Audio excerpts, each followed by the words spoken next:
așa din dealul iubirii, pe mâna lipsită de rog, se strânge pătria iubirii,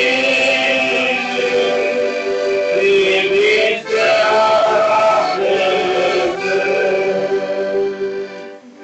Se strânge pătria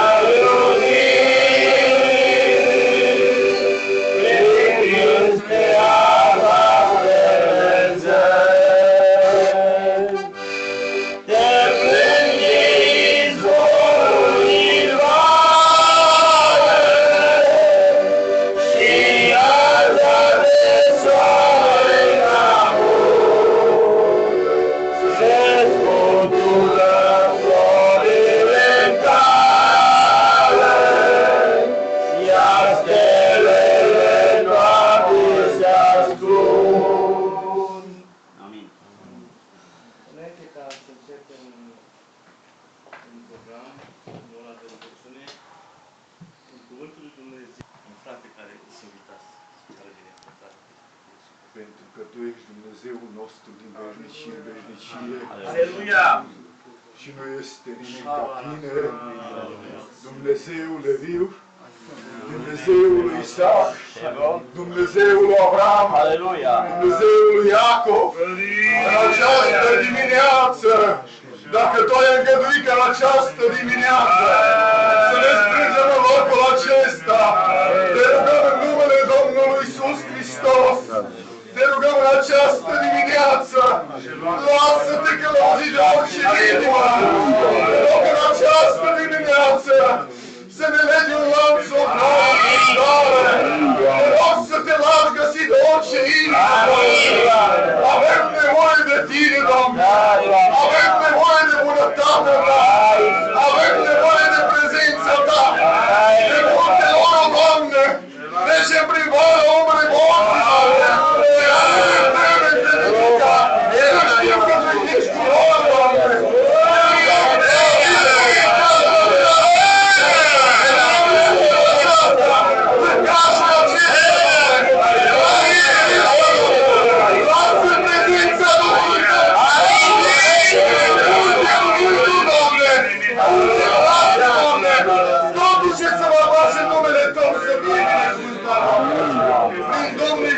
mulțumesc și rămâi mai departe cu noi și marea putere a Dumnezeu. Așa declară Domnul prin Duhul Sfânt bărbatul, Rigabia și Nagovia și Gheția. Dacă nu eram de partea Ta, astăzi nu erai în mijlocul poporului meu. Dar Te-am ridicat și Te-am întărit și Te-am pus pe calea mea și a Dorul să mergea. Te-am ținut de mână ca să nu caz în fără de lege și în păcat. Legado se le combinado se vertea, pentru că încercările și furturile au fost mari peste ființa Ta, bărbatule. Precobia! Șamana mea o salavia, dar o zăveleviția, pentru că am în vedere să Te curățesc, să Te sfințești și să Te fac într-o lucrare, pentru că am plan de lucrat cu ființa Ta.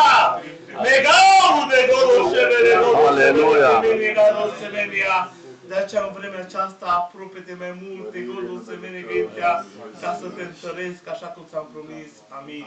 Amin.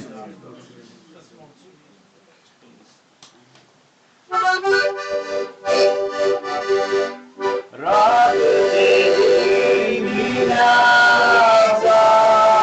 roagă-te și roagă, roagă-te încerate, roagă-te,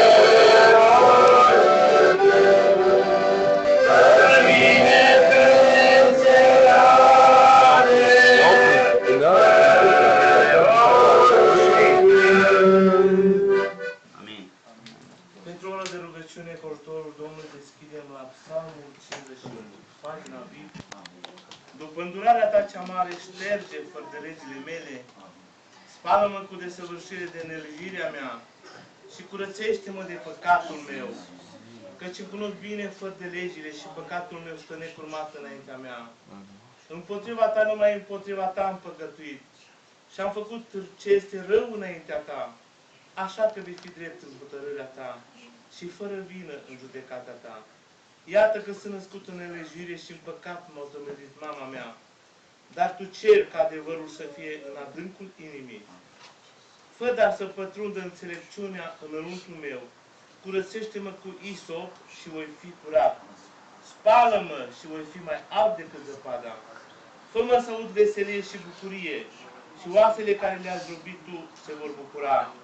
Întoarceți privirile de la păcatele mele, stoarge toate nelejurile mele. Zidește în mine o inimă curată, Dumnezeule, și pune în mine un duh nou și statornic.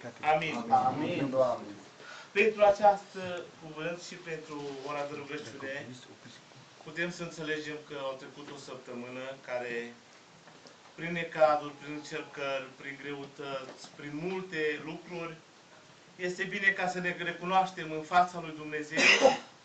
În prima rugăciune care o facem pe genunchi, ar fi mai normal, dar cine are loc pe genunchi, vă rog pe genunchi, iar cine nu, în picioare. Nu da să fie numele Domnului.